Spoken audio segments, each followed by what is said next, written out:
Hello मेरे प्यारे बच्चों, मैं आपका गौरव भैया आपके लिए करंट का एक बेहतरीन टॉपिक लेके हाजिर हुआ हूं।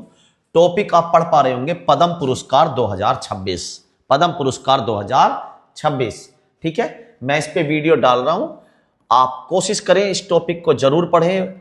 अगर जो मेरे से चीजें मिस हो गई, क्योंकि बहुत बड़ा टॉपिक बैठता तो मैंने इसे बहुत छोटा करने की कोशिश करी है, ठीक है, जिससे आपको समझ में आ जाए। तो इसे आप बुक से भी, करंट की बुक से जरूर पढ़ें, क्योंकि मेरी सलाह है ये पेपर में जरूर आएगा। जितना मैं कवर करा देता हूं, आइए देखते हैं भैया पद्म पुरस्कार क्या है। ये पद्म पुरस्कार तो आइए सीखते हैं।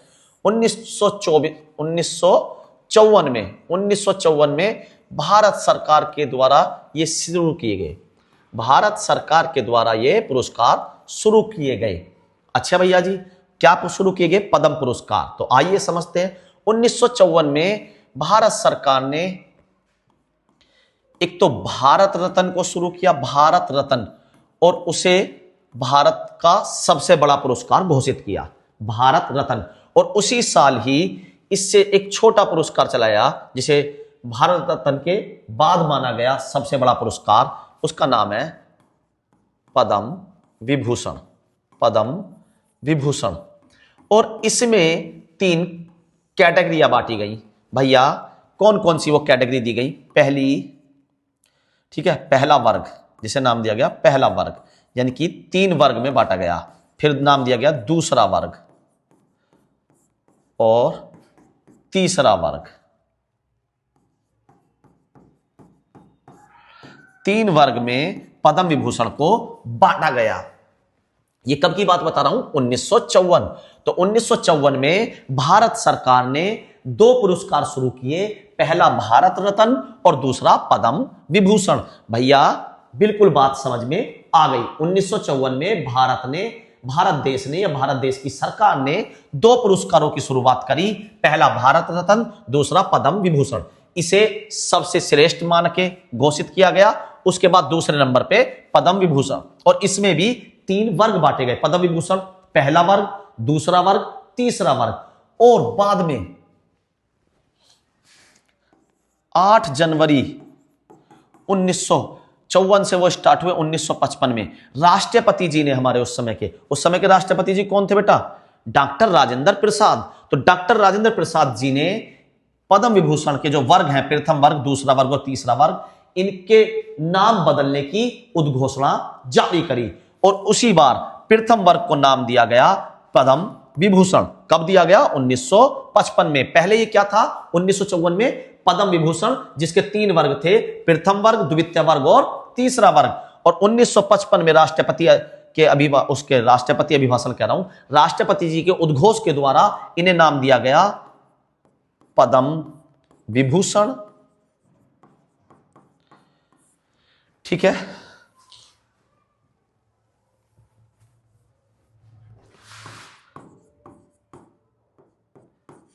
पद्म भूषण, और तीसरे को नाम दिया गया पद्म श्री। पद्म श्री। और क्या माना गया कि यह भारत का सबसे बड़ा पुरस्कार हो गया, पहले नंबर का। यह भारत का दूसरे नंबर का पुरस्कार हो गया, यह भारत का तीसरे नंबर का पुरस्कार हो गया, और यह भारत का चौथे नंबर का पुरस्कार हो गया। तो बताइए मेरे प्यारे बच्चों, बात समझ में आई कि पद्म विभूषण, पद्म भूषण और पद्म श्री का उद्घोष कैसे हुआ? बिल्कुल भैया, बात समझ में आ गई। 1954 में पद्म विभूषण बना, इसके 3 वर्ग रखे गए, पहला वर्ग, दूसरा वर्ग और तीसरा वर्ग। और 1955 8 जनवरी को राष्ट्रपति डॉक्टर राजेंद्र प्रसाद जी के उद्घोषणा पर इनके नाम बदलकर पद्म विभूषण, पद्म भूषण और पद्म श्री कर दिए गए। और ये अभी तक ऐसे ही चलते हुए आ रहे हैं। बिल्कुल भैया, यहां तक बात समझ में आ गई। आगे चलते हैं। देखिए, परिचय कब स्टार्ट करा गया? तो मैंने बताया था आपको 1954 में स्टार्ट किया गया, भारत रत्न के साथ, ठीक है। घोषणा कब होती है भैया? तो 26 जनवरी जो हमारा गणतंत्र दिवस है, गणतंत्र दिवस की जो पूर्व संध्या है, उस पे इसकी घोषणा होती है। और वितरण भारत के राष्ट्रपति जी इस पुरस्कार से जीतने वालों को सम्मानित करते हैं। क्षेत्र बहुत सारे हैं, उसमें से कुछ खास क्षेत्रों के बारे में पढ़ लेते हैं। कला, समाज, सेवा, शिक्षा, विज्ञान, उद्योग, चिकित्सा, साहित्य, खेलकूद, ठीक है। बहुत सारे क्षेत्रों में ये दिया जाता है, ठीक है। शिक्षा में भी मिलता है, तो आप ये ध्यान रखिए। बिल्कुल भैया, बात समझ में आ गई। आइए जानते आगे। मैंने बताया पहले नंबर पे भारत का कौन सा पुरस्कार है, सबसे सर्वोच्च सम्मान। देखो भैया, भारतीय जनता को दिए जाने वाला सबसे बड़ा पुरस्कार भारत सरकार द्वारा या भारत देश द्वारा जो है वो है आपका भारत रत्न। दूसरे नंबर पे पद्म विभूषण, तीसरे नंबर पे पद्म भूषण, चौथे नंबर पे पद्म श्री। ठीक है, कब स्टार्ट हुए मैंने आपको बताया 1954 में, ये भी 1954 में स्टार्ट हुआ। ठीक है, पहले इसकी कैटेगरी दी गई, बाद में इनके नाम रख दिए गए। बिल्कुल भैया। अच्छा भैया, ये किस क्षेत्र में, देखो मैंने आपको बताया ये भारतीय नागरिकों को दिए जाने वाले सर्वोच्च सम्मान है। ठीक है, कला, साहित्य, चिकित्सा, खेल कूद, शिक्षा, ऐसे क्षेत्रों में कोई समाज में सुधार कर रहा है, कोई नृत्य में कोई हमारी कला खत्म होने वाली है उसे बचाने की कोशिश कर रहा है, कोई बांसुरी में बचाने की कोशिश कर रहा है, बहुत सारे क्षेत्र है। अच्छे से हीरो हीरोइन को भी मिल सकता है, कोई भारत देश के लिए कुछ अच्छा कर रहा है। लेकिन मैं आपको कुछ स्पेशल बताने जा रहा हूं बेटा, इसी पुरस्कार के साथ ही जब इतना पढ़ा रहा हूं तो यहां पे कुछ बेहतरीन चीज मैं आपको बताता हूं, 1 नंबर पक्का हो सकता है आपका यहां पे भी। देखिए भैया, भारत के कुछ ऐसे सम्मान भी हैं जो इन्हीं के बराबर का दर्जा रखते हैं, लेकिन दब जाते हैं। मतलब भैया देखिए, जरा समझिए भैया, सेना को वीरता के लिए कुछ पुरस्कार मिलते हैं, तो मैं सेना नहीं लिखूंगा, मैं यहां लिखूंगा युद्ध के समय या युद्ध जैसी स्थिति में सर्वोच्च सम्मान जो दिए जाते हैं। पर ये दिए किसको जाते हैं? केवल सेना को। उन सम्मानों की बात करना चाहूंगा, जैसे बेटा पहला परमवीर चक्र। तो अगर मैं आपसे पूछूं भारत देश का सबसे सर्वोच्च सम्मान कौन सा है, तो भारत रत्न। और इसी क्वेश्चन को थोड़ा सा ट्विस्ट कर दूं, चेंज कर दूं, भारत देश का वीरता के लिए दिए जाने वाला सर्वोच्च सम्मान कौन सा है? तो आप यहां पे जरा सुनिए, एक तरफ परमवीर चक्र आ सकता, और जिस समय युद्ध ना चल रहा हो, शांति की दशा में, शांति की स्थिति में अशोक चक्र सबसे बड़ा है। शांति की स्थिति में वीरता के लिए, यह पुरस्कार मैं बता रहा हूं वीरता के लिए। ठीक है, किसके लिए? वीरता के लिए दी जाने वाले अवार्ड है। किसके लिए दी जाते हैं? वीरता के लिए। अगर युद्ध या युद्ध जैसी स्थिति है तो उसका सर्वोच्च सम्मान है परमवीर चक्र,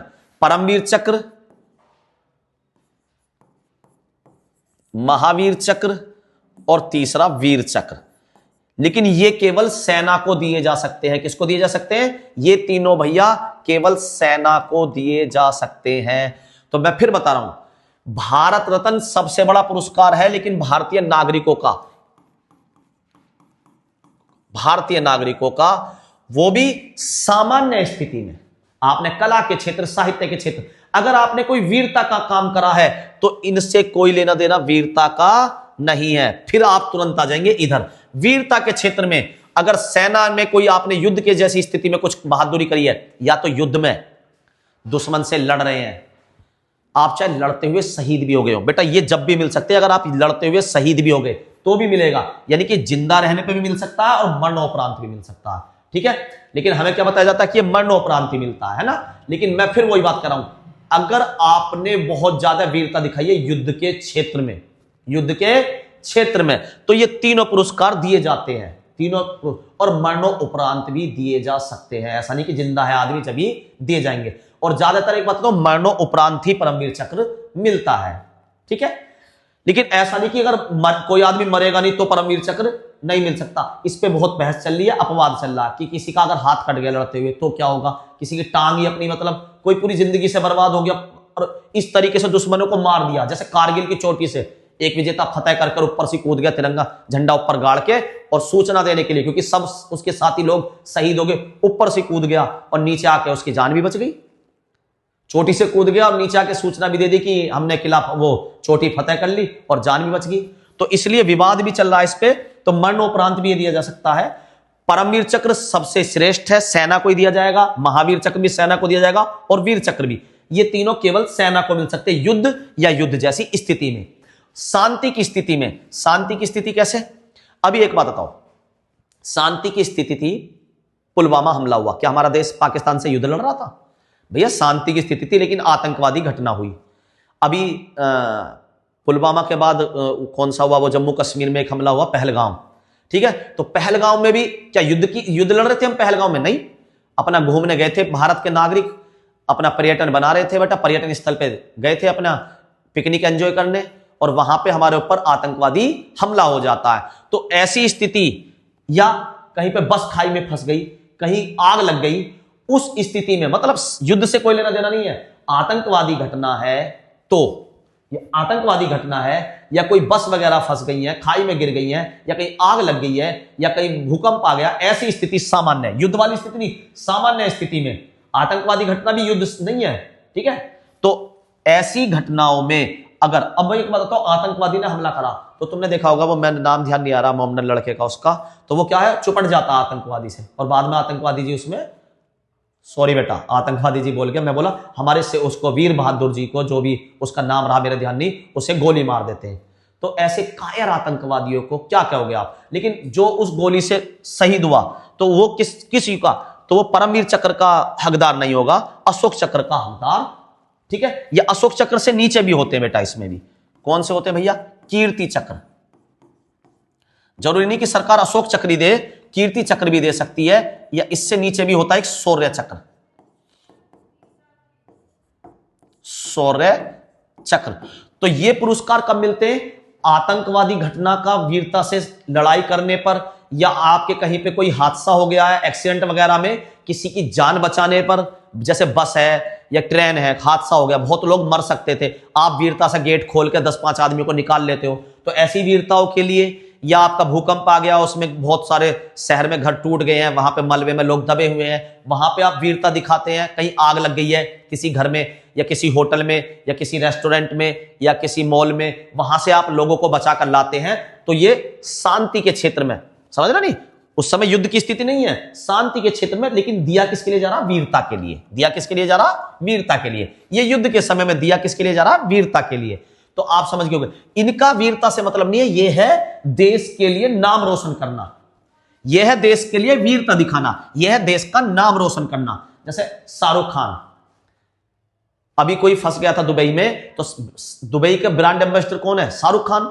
उन्होंने शाहरुख खान को ब्रांड एम्बेसडर, तो मोदी सरकार बहुत अपनी डींगे मार रही थी, पता पड़ी उन्होंने सरकार के फोन का जवाब ही देना बंद कर दिया, होएगा मोदी अपने घर का होएगा, बिल्कुल यही ट्यूनिंग। तो फिर क्या करती है हमारी सरकार? शाहरुख खान को वैसे तो गद्दार कहती है, फिर उनके पास जाती है, कहती है इस तरीके से हमारा एक आदमी फंसा हुआ, जरा उसे लाइए निकाल के। तो शाहरुख खान जाते हैं, ओ क्या मेहमान नवाजी होती है वहां उसकी, ठीक है, और बाइज्जत हमारे उस व्यक्ति को शाहरुख खान के साथ वापस छोड़ा जाता है भारत में। तो बेटा वो नॉर्मल कंडीशन वाले, शाहरुख खान ने अपना नाम कमाया, जब तो दूसरे देश में इज्जत हुई। अमिताभ बच्चन है, सचिन तेंदुलकर है, तो उनको ये वाले पुरस्कार दिए जाएंगे। कौन से दिए जाएंगे? कोई खिलाड़ी बढ़िया काम कर रहा, देश का नाम रोशन कर रहा, तो वो इन पुरस्कारों के हकदार होते हैं। मैंने कदम वो बताई दिया, इनका क्रम 4 3 2 1, इनका भी ऐसे 3 2 1 3 2 1। तो मैं ये बात समझ रहा हूं कि आपसे अब क्वेश्चन आ जाए पुरस्कार के ऊपर, ज्यादा डीपली नहीं घुस रहा बेटा, क्योंकि वीडियो हमें पद्म पुरस्कार पर रखनी है, इन पर ही, पद्म विभूषण, भूषण और पद्म श्री पर ही। तो बेटा इसे यही खत्म करता हूं, आगे चलता हूं इस टॉपिक पे आगे। भैया 2026 में कितने लोगों ने जीता? 2026 में कितने लोगों ने जीता? तो बेटा आप ध्यान दीजिए, 131 लोगों ने जीता। कितने? 131 लोगों ने, 131 लोगों ने। और मैंने बताया था चौथे नंबर पे कौन सा? पद्मश्री। तो ये ज्यादा लोगों को मिलता साल में, ज्यादा लोगों को। कितने लोगों को मिला? लगभग 113 लोगों, लगभग क्या 113 लोगों को ही मिला, ठीक है। और इससे बड़ा, श्री से बड़ा कौन सा? पद्म भूषण। तो पद्म भूषण पुरस्कार 13 लोगों को दिया गया, और उससे सबसे बड़ा इन तीनों में है पद्म विभूषण, जो मिला 5 लोगों को। पद्म विभूषण कितने लोगों को मिला? भैया 5 लोगों को। तो आपको जरा दिखाते हैं इस इमेज के द्वारा, बनी हुई इमेज के द्वारा। ये 13, तो अभी मैंने बताया 13 लोगों को क्या मिला भैया? पद्म भूषण। 13 को क्या मिला? पद्म भूषण। अच्छा, पद्म पुरस्कार टोटल कितने लोगों को मिला? 131 लोगों को। 131 131 लोगों को, उसमें से 13 को पद्म भूषण। विभूषण कितने को मिला? विभूषण मिला 5 को, विभूषण मिला 5, विभूषण कितनों को मिला? 5 को। और पद्मश्री मिला 113 को, पद्मश्री 113। इसमें भी पूछ ले अगर महिलाओं का आने लगा आजकल क्वेश्चन कि महिलाओं को कितना मिला, तो महिला है 19। महिला कितनी है? 19। महिला कितनी है? 19। अच्छा, कितने लोगों को मरणों उपरांत मिला? मरने के बाद, मरणों उपरांत, ठीक है, मरने के बाद। तो मरने के बाद मिला 16 लोगों को, और उसमें सबसे इंपॉर्टेंट क्वेश्चन जो मेरे हिसाब से पेपर के लिए रहेगा, धर्मेंद्र। ठीक है, हमारे फिल्म में हीरो रहे हैं वो, ठीक है, सिनेमा क्षेत्र में योगदान दिया है, तो उन्हें किससे, धर्मेंद्र जो है हमारे हीरो, उन्हें पद्म विभूषण से सम्मानित किया गया। किससे सम्मानित किया गया? पद्म विभूषण से, मरणों उपरांत। तो इन 16 में से एक का नाम तो आपको याद ही याद रखना है, मुझे पूरी उम्मीद है कि पेपर में आ सकता है। तो ये चार्ट भी आपको याद हो गया होगा। कुल पद्म पुरस्कार 131 लोगों को। कुल पद्म पुरस्कार कितने लोगों को मिला? कुल 131 को। कितने में भैया? ये पूरे जिंदगी के नहीं बता रहा, केवल 2026 के बता रहा हूं, केवल 2026 के, केवल 2026, केवल 2026। 2026 में 131 लोगों को मिला, जिसमें से 5 लोगों को पद्म विभूषण, 13 लोगों को पद्म भूषण और 113 लोगों को पद्म श्री मिला। ठीक है भैया जी। महिलाओं को 19 को, मरणोपरांत 16 लोगों को मिला। बिल्कुल भैया जी, याद हो गया ये वाला। तो सब कुछ याद नहीं कर सकते, तो जो 5 लोग पद्म विभूषण वाले, इनका नाम तो कम से कम याद कर ही लेते हैं। इसके साथ थोड़े बहुत पद्म भूषण और विभूषण भी, वो पद्म श्री भी देख लेंगे, भूषण और पद्म श्री। तो धर्मेंद्र, ये नाम तो आपको याद होना ही चाहिए, धर्मेंद्र सिंह देओल। ठीक है, सनी देओल और बॉबी देओल के पिताजी। ठीक है, तो ये क्वेश्चन आने के चांस बहुत उपरांत है। मरणोपरांत दिया गया, मरणोपरांत कब दिया गया? मरणोपरांत। कहां के धर्मेंद्र जी? महाराष्ट्र में निवास अपना। कहां कर रहे थे निवास फिलहाल? महाराष्ट्र में। तो उन्हें कला के क्षेत्र के लिए महाराष्ट्र से धर्मेंद्र सिंह देओल को मरणोपरांत ये पुरस्कार दिया गया है। बिल्कुल। केरल के राज्य के 3 लोगों को, 1, 2 और 3 लोगों को पद्म विभूषण मिला है। ठीक है, राज्य का नाम बहुत ही मुश्किल है पूछा जाए, हमें नाम याद रखना, तो इसीलिए कोशिश करते हैं हम तीनों को एक साथ पिलाते हैं। देखो, थॉमस क्या करता? थॉमस क्या करता भैया? करेला खाने का आनंद लेता नारायण के साथ। करेला खाने का क्या लेता? आनंद। अच्चू आनंद करेला खाने का आनंद लेता किसके साथ? नारायण के साथ, केरल के क्षेत्र। ठीक है, तो 3 हो गए। थॉमस क्या करता? आनंद लेता है, आनंद लेता है क्या? नारायण के साथ करेला खाने का। तो केटी थॉमस, वीएस अच्युतानंद, पी नारायणन, तीनों ने इस बार 2026 में पद्म विभूषण पुरस्कार जीता है। अच्छा, किस तरीके से मिलता है? ये कौन देता है? तो बेटा, क्या ये सरकार देती है? भैया अभी तो बताया राष्ट्रपति जी देते हैं। तो क्या राष्ट्रपति जी किसी को भी उठा लाते हैं क्या? नहीं भैया, ऐसी बात नहीं है। सरकार, आप खुद भी इसमें अपना नाम भेज सकते हैं, खुद भी। ठीक है, आम लोग भी इसमें अपने किसी कर्तव्य का जिक्र करके, भाई एक बताओ, आपने कोई वीरता करी तो आपको हो सकता है जिले के डीएम ने कोई लेटर लिख के दिया हो, आपको वीरता का सम्मानित किया गया हो, तो आप यहां पे अपना नाम भेज सकते हैं।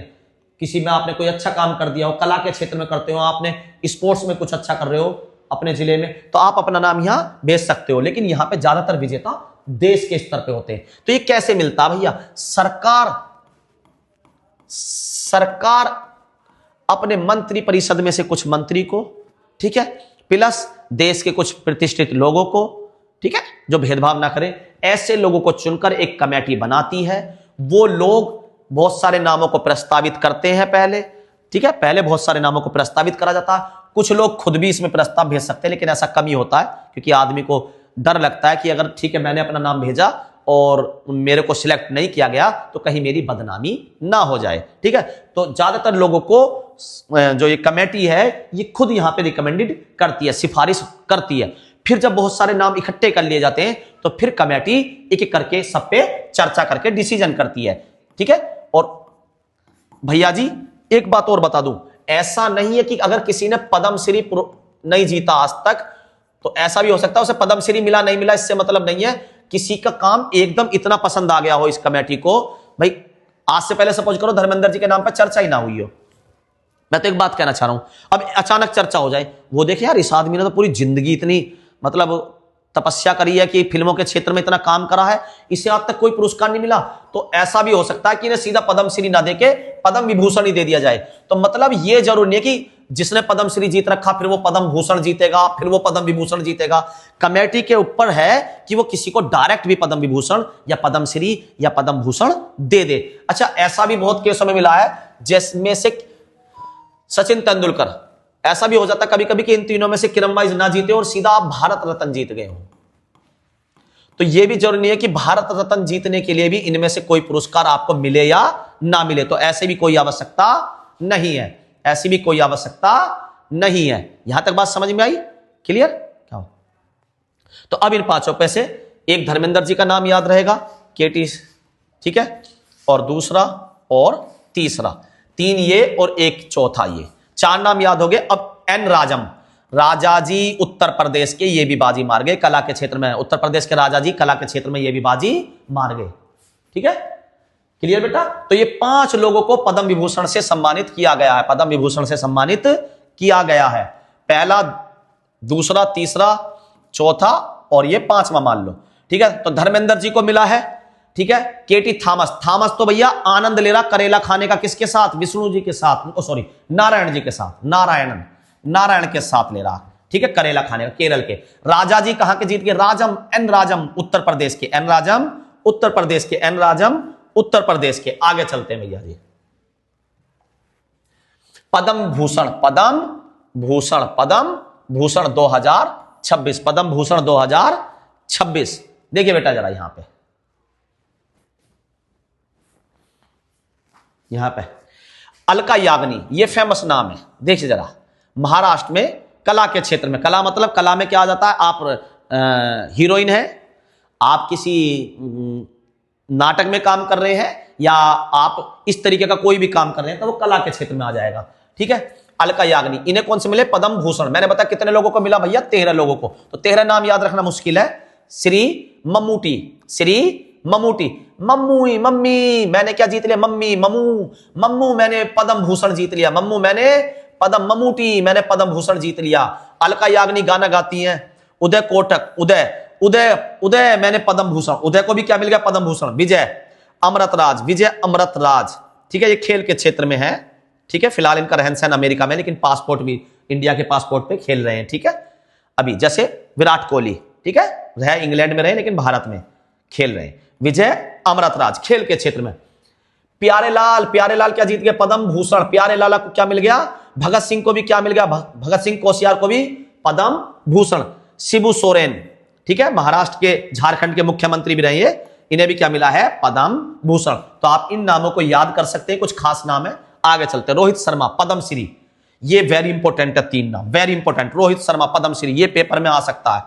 हरमनप्रीत कौर और सविता पुनिया, ये तीन नाम वेरी इंपॉर्टेंट है पद्मश्री के, very very important. Rohit Sharma, Harmanpreet Kaur. Rohit Sharma cricket team के, इंडियन क्रिकेट टीम के कप्तान रहे हैं, अब नहीं है। ठीक है, हरमनप्रीत कौर भैया अभी हमें क्या जिताया है इन्होंने? वर्ल्ड कप जिताया, उस टीम की कप्तान है ये क्रिकेट में। सविता पुनिया हॉकी के क्षेत्र में, ठीक है, गोलकीपर है ये। अरविंद वैद सिनेमा के क्षेत्र में, ये अरविंद अनिल और प्रसेनजीत, ये किस क्षेत्र में? सिनेमा के क्षेत्र में। रोहित शर्मा, हरमनप्रीत कौर, सविता पुनिया, अरविंद अनिल और प्रसेनजीत। आगे चलते हैं भैया जी,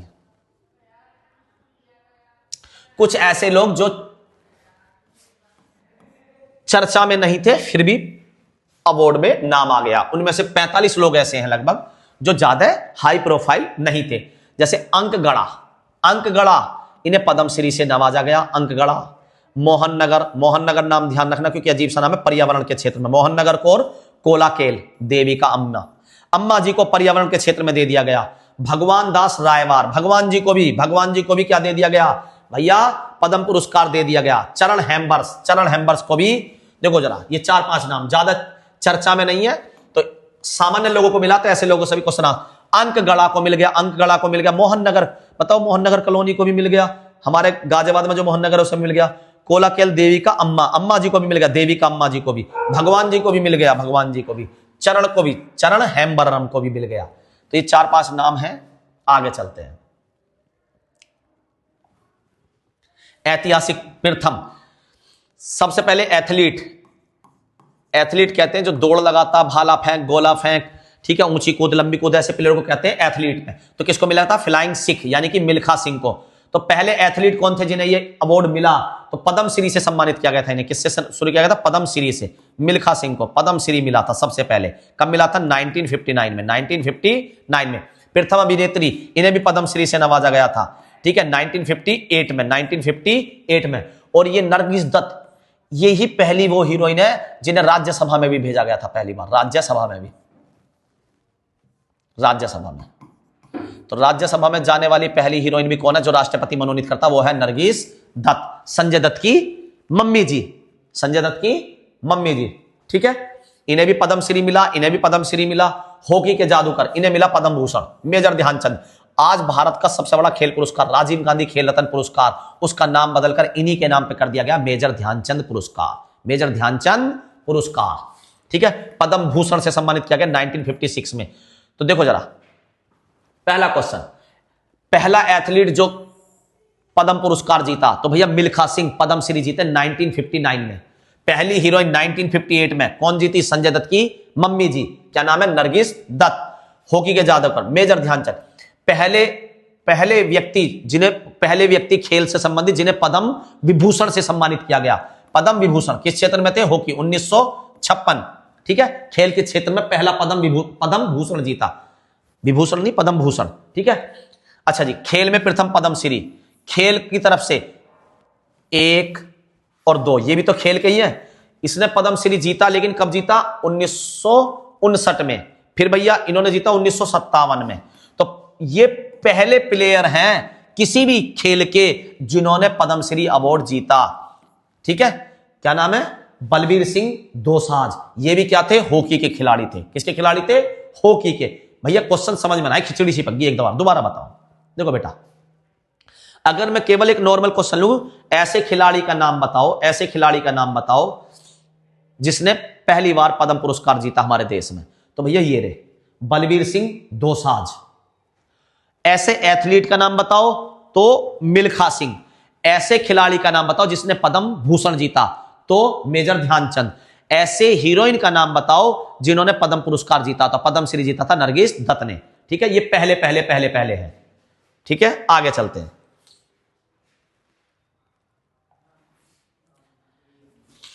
द ट्रिपल क्राउन, ऐसे व्यक्ति जिन्होंने तीनों अवार्ड जीत रखे, तीनों मतलब पद्मश्री, पद्म भूषण, पद्म विभूषण, ऐसे कम ही लोग हैं बेटा भारत में। उनमें से एक है संगीत और निर्देशक के क्षेत्र में, जिनका नाम है बाला सुब्रमण्यम। एसपी बाला सुब्रमण्यम। 2001 में इन्होंने पद्मश्री जीता, 2011 में पद्म भूषण और 2021 में पद्म विभूषण। देखो जरा, सिंपल है। 2001 से स्टार्ट करा, 10 वर्ष बाद पद्म भूषण और उसके 10 वर्ष बाद पद्म विभूषण। 10 वर्ष का गैप। ऐसे कुछ और व्यक्तियों के नाम बता सकते हो भैया आप? बिल्कुल, 2-4 के नाम मैं बता देता हूं। एक हमारे missile man APJ Abdul Kalam,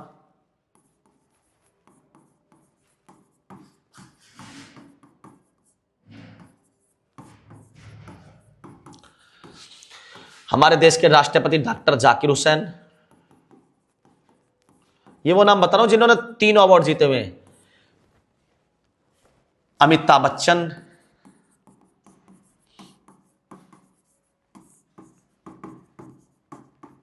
अच्छा भैया जी। 2 व्यक्ति बहुत ही फेमस और क्वेश्चन आता, पैट में बहुत आता है इनसे क्वेश्चन। एक श्वेत क्रांति के जनक वर्गीस कुरियन, ठीक है। इनके तो आप सन भी याद कर लेंगे, तो मेरी ये सलाह है आपको, मैं किसी वीडियो में डालूंगा जब बात अलग है, लेकिन आप जब यहां पढ़ रहे हैं तो टीचर का फर्ज है कि आपको क्या और ऐड कर लेना। तो वर्गीस कुरियन को कौन कौन सा पद्मश्री, कब पद्मश्री या पद्म भूषण या पद्म विभूषण कब कब मिला। और हरित क्रांति के जनक MS स्वामीनाथन,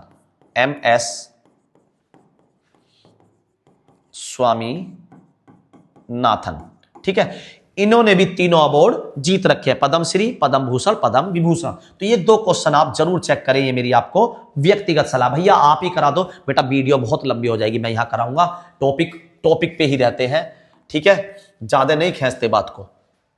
आप चीजों को लिखिए, करिए थोड़ा सा सुधार। इसमें नगद राशि कितनी मिलती है? तो बेटा कोई भी नगद राशि नहीं मिलती, केवल सम्मान दिया जाता है, एक प्रशस्ति पत्र लपेट के, वो दिया जाता है राष्ट्रपति जी के द्वारा। कोई नगद राशि नहीं मिलती, नाम परिवर्तन, अरे भैया स्टार्ट 1954 में हुआ था और नाम परिवर्तन मैंने बताया 8 जनवरी 1955 में राष्ट्रपति जी के कहने पर। पहला वर्ग, दूसरा वर्ग और एक और वर्ग यहां लिखा हुआ नहीं है, मिस हो गया, तीसरा वर्ग। फिर इनको नाम बदल दिया गया, क्या कर दिया गया भैया, पद्म विभूषण, पद्म भूषण, पद्म श्री। कब कर दिया गया, 1955 में। पद्म विभूषण खेल के क्षेत्र में, ठीक है, पहले खिलाड़ी बताइए खेल के क्षेत्र में पद्म विभूषण। भैया अभी आपने जो बताया वहां पे तो नाम कुछ और बताया, तो बेटा डिफरेंस समझो, वो पद्म श्री जीता था उन्होंने, यही तो डिफरेंस याद करना क्वेश्चनों में। देखो ये रहा, यहां क्या कह रहा, खेल में प्रथम पद्म श्री, यहां पे कह रहा खेल में प्रथम पद्म श्री, तो जिसमें बल्हा उसने पद्म श्री जीत लिया खेल में पहला। वहां पे वो जो है वो है एथलीट, पहले एथलीट, खिलाड़ी की बात नहीं कर रहा, खिलाड़ी तो बेटा क्रिकेट खेलने वाला भी हो गया और ये हॉकी खेलने वाले भी खिलाड़ी हो गए, लेकिन एथलीट मैंने बताया, एथलीट पता है कौन सा खेल होता, ऊंची कूद, लंबी कूद, भाला फेंक, गोला फेंक, जो ट्रैक पे होता, दौड़, 100 मीटर दौड़, ट्रिपल दौड़, ठीक है, ये जो चीजें होती हैं, लॉन्ग जंप, ये चीजें आती हैं एथलीट में। और वहां वो यहां ये क्या कह रहा, पद्म श्री जीतने वाले, यहां क्या कह रहा, भूषण जीतने वाले, और वो देखना जरा वो है पद्म विभूषण, तो ये कंफ्यूज नहीं होना, पद्म विभूषण। तो पद्म विभूषण जीतने वाले पहले खिलाड़ी हैं विश्वनाथ आनंद, ये हमारे शतरंज से हैं, शतरंज क्या खेलते हैं ये, शतरंज। और इन्हीं जब से इन्होंने शतरंज अच्छा खेला तो भारत का भविष्य सुधर गया, और आज भारत शतरंज में हर समय एक ना एक प्लेयर ऐसा रहता जो नंबर 1, 2, 3, 4 के आसपास रहता पूरी दुनिया में, ठीक है। शुरुआत इन्होंने लगाई थी सबको। ट्रांसजेंडर नृत्यिका, ट्रांसजेंडर, ठीक है, ट्रांसजेंडर भैया ये क्या हो गया, आजकल एक शौक बहुत चल रहा भैया, लड़का लड़की बनना, पैसे खर्च करके लड़की लड़का बनने, ऐसे लोगों को क्या कहा जाता है, ट्रांसजेंडर, ठीक है, या हम कह देते हैं जो किन्नर लोग हैं ऐसे लोगों की टाइप को। तो भैया नृत्यिका नटराज पहली ट्रांसजेंडर है, 2019 में इन्होंने पद्मश्री जीता था, 2019 में, और इन्हें 2011 में भी कला, उससे पहले भी इन्हें सम्मानित किया जा चुका था पुरस्कार से। लेकिन मैं कह रहा हूं ट्रांसजेंडर नृत्यिका में पद्मश्री जीतने वाली जो पहली वो है, वो कौन है, नृत्यिका नटराज। ये वेरी इंपॉर्टेंट हो जाता है, नृत्यिका नटराज, ये क्वेश्चन वेरी इंपॉर्टेंट है, ध्यान रखना बेटा, ठीक है, ट्रांसजेंडर के ऊपर क्योंकि क्वेश्चंस पूछे गए हैं। अच्छा बेटा, तो ये 3 क्वेश्चंस बेटा मैं आपको देता हूं, अगर आपने वीडियो अच्छे से देखी है तो मेरे 3 सवालों के जवाब दीजिए, ठीक है। मैंने थोड़ा स्लो तरीके से और ट्रिक तरीके से इसलिए पढ़ाया क्योंकि बच्चे कह रहे थे कि भैया जब से आप ये इमेजेस में पढ़ाने लगे हो तो आप ट्रिक क्यों नहीं बना रहे हो, तो मेरे को बात लगी यार, मैं तो सीधा पढ़ता ही चला जा रहा हूं जैसे ऑनलाइन वाले टीचर पढ़ाते हैं। तो मैं अपनी इस गलती को सुधारता हूं, मैं बिल्कुल ऑफलाइन की तरह ही आपको ट्रिक्स के द्वारा पढ़ाऊंगा। मैं अपनी गलती मानता हूं जो मुझसे हुई और मैं उसे सुधार करूंगा। तो मैं आपके सामने क्वेश्चन पढ़ता हूं, ये 3 क्वेश्चन आपके मुझे कमेंट में जवाब देने, सभी बच्चों से मैं चाहूंगा। 2026 में कुल कितने पद्म पुरस्कार दिए गए, ठीक है, ये जवाब इसने दे दिया 131। तो आप मुझे कमेंट करेंगे पद्मश्री कितने, पद्म भूषण कितने और पद्म विभूषण कितने, तो यहां पे आप मुझे इसका कमेंट करेंगे। अच्छा भैया जी, दूसरा, किस पार्श्व गायिका को 2026 में पद्म विभूषण मिला, अलका याग्निक को, अलका याग्निक, ये जवाब मैंने दे दिया तो ये मेरी मिस्टेक है, ठीक है। तो एक जवाब ये वाला मुझे चाहिए और तीसरा जवाब ये चाहिए। तीनों पद्म पुरस्कार जीतने वाले गायक कौन है, ठीक है। तो आपको इसमें ये जवाब देना है, गायक के अलावा मैंने 4-5 नाम और करवाए थे, उसमें से कौन ऐसे हैं जो हमारे देश के राष्ट्रपति भी रहे, ठीक है, उनके आप ही मुझे कमेंट करिए और उन्होंने तीनों पुरस्कार जीते हो। या आप इसकी जगह एक बेहतरीन क्वेश्चन में आपको होमवर्क भी जो मैंने आपको दिया है, श्वेत क्रांति के जनक वर्गीस कुरियन, उन्होंने पद्म पुरस्कार कब कब जीते, और हरित क्रांति के जनक MS स्वामीनाथन, उन्होंने पद्म पुरस्कार कब कब जीते। तो मैं आपके इन क्वेश्चनों के जवाबों का वेट करूंगा। धन्यवाद।